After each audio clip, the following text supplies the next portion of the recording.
Hello, welcome to Wrestle MSX. I'm Michael. I'm Sally. New Day defeat New Catch Republic. Gunther defeats Jimmy Uso. Finn Balor and Dominic Mysterio defeat Bron Breakker and Penta. And Io Sky against Rhea Ripley ended in a DQ. Now, if you want to know what actually happens, stick around.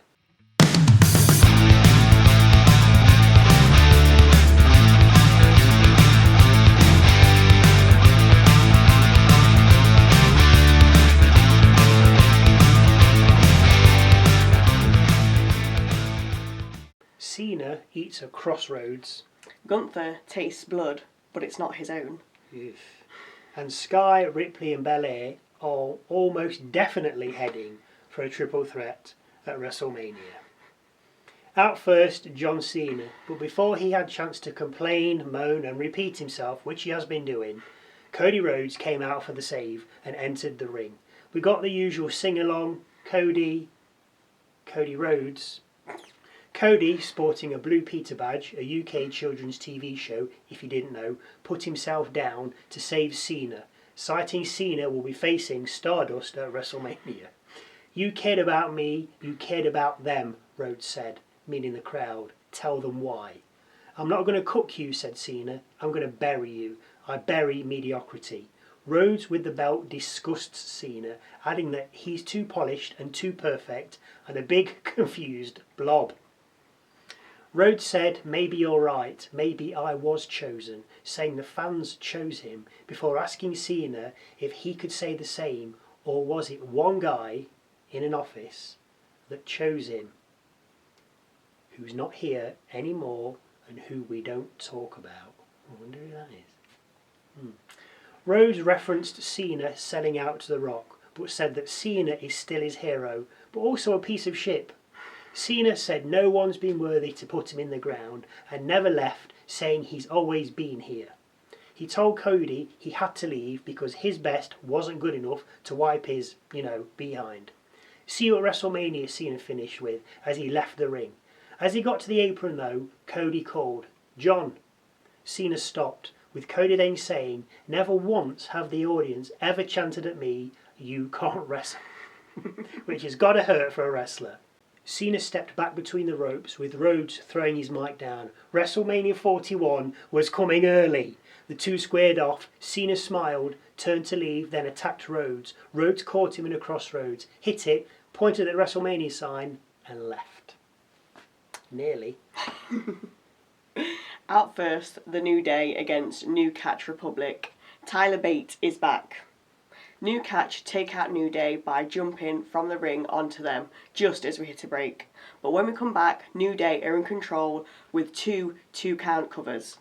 Dunn finally makes the tag, bringing Bate in, who then aeroplane spins Kofi, before bringing Dunn back in, who then double team Kofi, with Dunn then covering, Woods making the save on 2.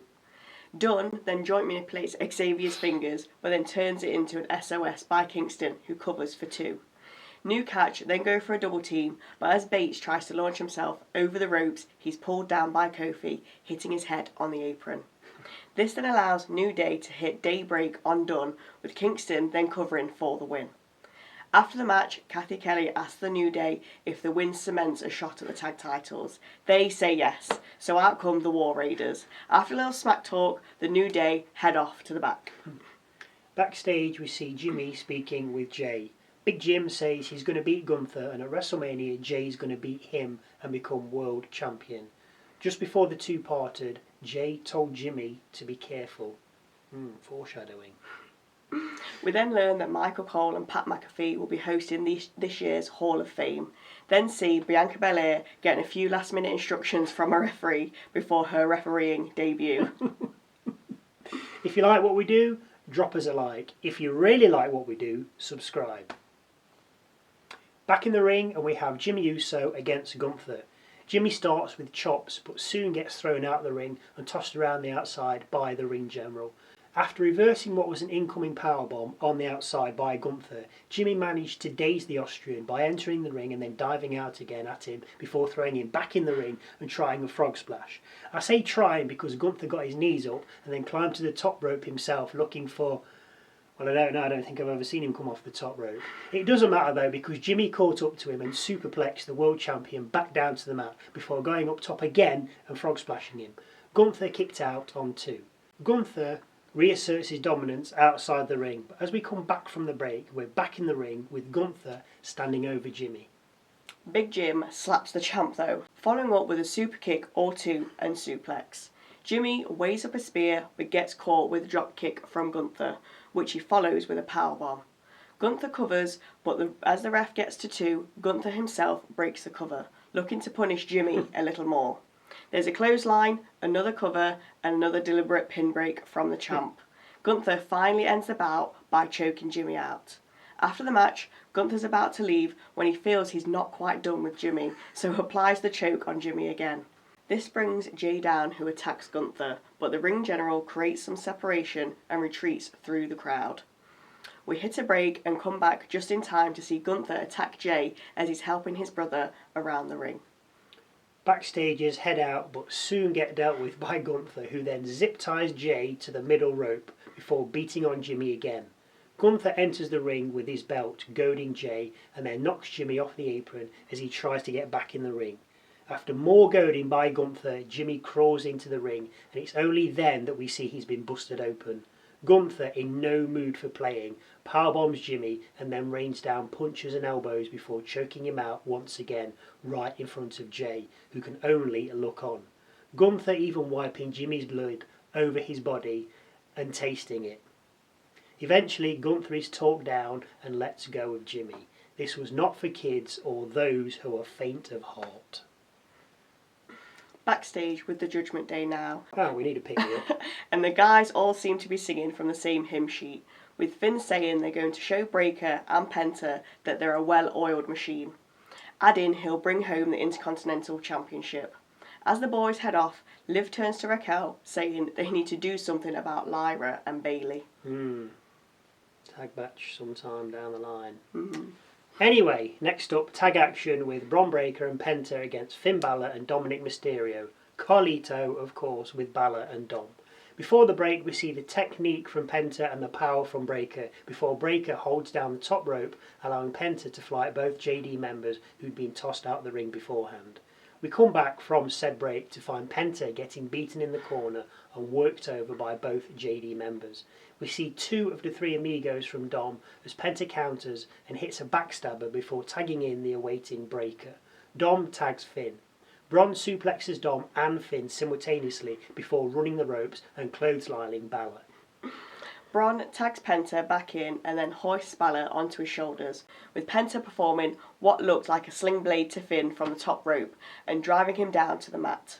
Penta covered, but Dom made the save on 2. We end up with Dom holding Penta and Balor about to attack him when Dom tells Balor to look out. Breakker's heading straight for Balor with a spear, but the shout alerted Balor, who dodged it, with Breakker spearing Penta instead. Balor then tosses Bron out the ring, climbs to the top rope and coup de grace Penta.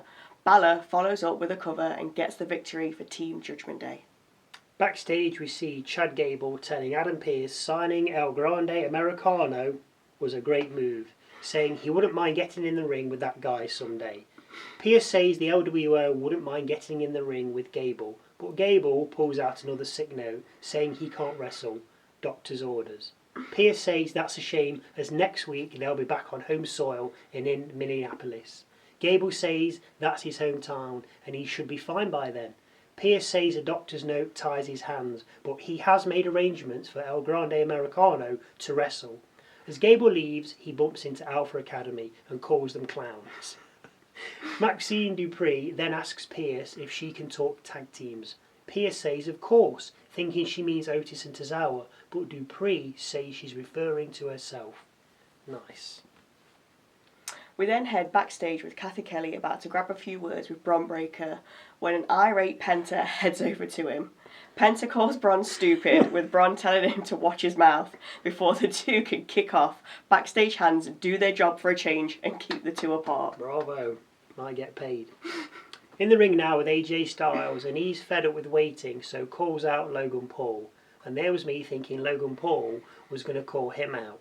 Anyway, Paul comes out with the crowd chanting, "Shut the fudge up." Paul gets round to what he has to say and forgives Styles for what he did at Madison Square Garden. Styles then says he forgives Paul, with Paul not understanding. Styles then says he forgives Paul for being the biggest douchebag to ever step foot in the WWE. Styles says fans don't care about Logan's money and success. They care about what he's willing to sacrifice in the ring for them. He admits he has talent, which he does, and I have said that, and adds that talent will only get him so far, but what's he going to do with it? After a slight stumble of words by AJ and the crowd chanting Logan ship, I think, we get back on track with AJ telling Logan not to let his mouth write checks his ass can't cash. Logan asks if that's a threat. Styles says, well, I've got my gear on, what do you think? Paul says he doesn't fight for free before picking out members of the crowd and calling them Paul. Logan then tries a cheap shot on Styles, but Styles is alive to it, taking the fight to Paul. AJ sets up for a Styles clash, but Paul escapes it to the outside with Styles in hot pursuit. AJ throws Paul back into the ring with Styles following, but as Styles climbs through the rope, Paul pulls it up, catching AJ's little Styles. Paul then hits the pulverizer, leaving Styles down and out in the middle of the ring. Backstage with Jackie Redmond, and she's with Lyra Valkyria. She asks her what her focus is with the Intercontinental title. Well, keeping it, I would assume. Lyra thanks Bayley for the help with Raquel and Liv last week, then adds she has to make it clear that she can stand on her own 2 feet, admitting that Bayley is the only one to beat her since becoming IC champion. Lyra then says she'll be defending her IC title next week against Bayley, which she'll probably win anyway. We catch up with the Judgment Day in the back with Balor bragging that he pinned Penta in the middle of the ring. Balor then says he's on a roll and heads off to talk to Adam Pearce about an Intercontinental title shot. When he's gone, Liv turns to Dom and says that he's worked just as hard as Finn to get the win, and now he's off to get a title opportunity. She adds that he already had one and lost, whereas Dom never lost when he had his chance. Liv then heads off to Adam Pearce to talk to him after he's done with Balor. Last match of the night, Io Sky defending her Women's World Championship against Rhea Ripley with Bianca Belair as a special guest referee. The two combatants fight on the ropes, with Belair reaching the 5 count and pulling them apart. This happens twice, so I think we know where this is going. We have a rolling pin situation with neither getting a pin of any note before we hit a break. When we come back, Sky's in control, missile drop kicking Rhea from the top rope, which sends her out the ring, and Sky diving after her between the ropes. We nearly get a count out, with both women getting in the ring at 9 before we get a slugfest and a stomp from Io. Sky looks for over the moonsault, but Rhea catches up to her on the top rope, looks for a Samoan drop, and then suffers the most as Io came out on top. It came across to me as a crucifix driver. Sort of. Anyway, Io covers, Belair counts to 2. Io follows up with a bullet train and then crossbody from the top rope, but Ripley counters with a headbutt. Yes, one human used her head to stop another human who's leaping through the air. She does not miss neck day. Yeah, that was just a little bit silly. I mean, come on, you're not going to headbutt somebody out there flying at you through the sky. Anyway, suspend your disbelief. Rhea covers and gets a 2 count. Ripley goes for Riptide, but Io counters and stops it with Ripley powering out and hitting Sky with a razor's edge, followed by a kick to the head and cover. Sky kicks out on 2. Ripley looks for another Riptide, which Io counters again, this time into a cover, again for 2. We then get what we knew was coming. Sky gets pushed towards Belair, with Ripley coming in with a big boot. Of course, Sky ducks, and Belair eats Rhea's boot, sending her from the ring. Rhea then kicks Sky and Riptides her, seemingly forgetting that she's just kicked the ref and goes for the cover. The audience count to at least 10 before Rhea realises that there's no ref counting. I mean, who does she think she kicked anyway? Ripley tells Belair to get in the ring and count, which she does, as Ripley covers again. Sky kicks out on 2. It's ridiculous. Ripley and Sky then end up fighting on the rope with Belair counting to 5 again before pulling Ripley away. Rhea, having had enough, lashes out on Belair, but then realises what she's done. As she looks at Belair, Sky launches a missile dropkick from the top rope, which Ripley ducks, causing the kick to land on Belair. I think these refs need some danger They money need here. something, don't they? Belair ends up out the ring with Rhea and Sky going at it. We then hear the bell as Belair had called for it, which is fair enough. I'd have called for it ages ago. With the competition ended, Rhea leaves the ring and attacks Belair, with Belair fighting back. Sky soon joins in with the three getting in the ring and beating one another up. We end up with a riptide to Sky and a riptide to Belair from the middle rope. Raw goes off the air with Ripley holding the Women's World Championship aloft. I mean, I understand the E is for entertainment. It is entertaining. But Ripley booting Belair out of the ring and then covering Sky, like, what have you know you've just kicked the You ref just saw out. who you kicked. Yeah, and you saw who you kicked, because we watched it back, because I thought, oh, maybe her hair got in the way, or maybe she wasn't looking. She was just eyeballing her. Big boot at her. There goes the ref. I'm going to cover you. Oh, hang on a minute. I'm going to just be here for 10 seconds, then realise, oh, where's the ref? Oh, that's right, I booted her out of the ring. I mean, I know it's entertaining. That was just a bit, that was silly. Yeah. It's entertaining, which is what it's all about, don't get me wrong. But that was just a little bit... Do we reckon it's going to be a triple threat? Oh, you know what? I don't know. I mean, Finn Balor's after the IC belt as well. I mean, Lyra's fighting Bayley next week for it, so he's going to have to wait. Yeah. Till he can have a go with that. But, and obviously Bayley and Lyra, looks like Raquel and Morgan's going to be on them. Yeah. I mean, that's... don't tell me it's going to be a title match. New Catch Republic back. I mean, I'm not a fan of them myself. No. I'm not really into any of the tag teams. I mean, I'm sure somebody else loves them out there, but for me, I don't know. There's just nothing about the tag. I'm glad that Go on. more happened with Cena and Rhodes as well. Yes, I was as well, because we've heard it for the last 2 weeks. I didn't want to hear the same thing again this week, because if that would have happened, I'd have known I've got half an hour to watch something else. Because he's said what he said. Twice. Yeah, and if he came out and said it again, it's like, oh, you've already said this. Come on, so I'm glad that Rhodes came out. I'm glad he cut him down. Yeah. And he was good. I mean, good. Don't get me wrong, Cena is unparalleled in what he's done for the business. But I don't need to hear the same thing 3 weeks on the trot from the guy, just for then Cody to come out and say, stop it. Yeah. And then just the same walk again, away. that's it, and nothing happened. And it was good that we saw an interaction. Yes, yeah. I mean, it was only Cross Rhodes, but it's all what it you needed. need. Just that little bit. I mean, we know it's happening anyway. Yeah. But, come on. But no, it's good. Yeah, it makes a change for him to be like, no, shut up. Get on with it. Anyway. Any thoughts or views that you'd like to share, then please feel free to leave them in the comment section down below. If you're still watching, thank you very much.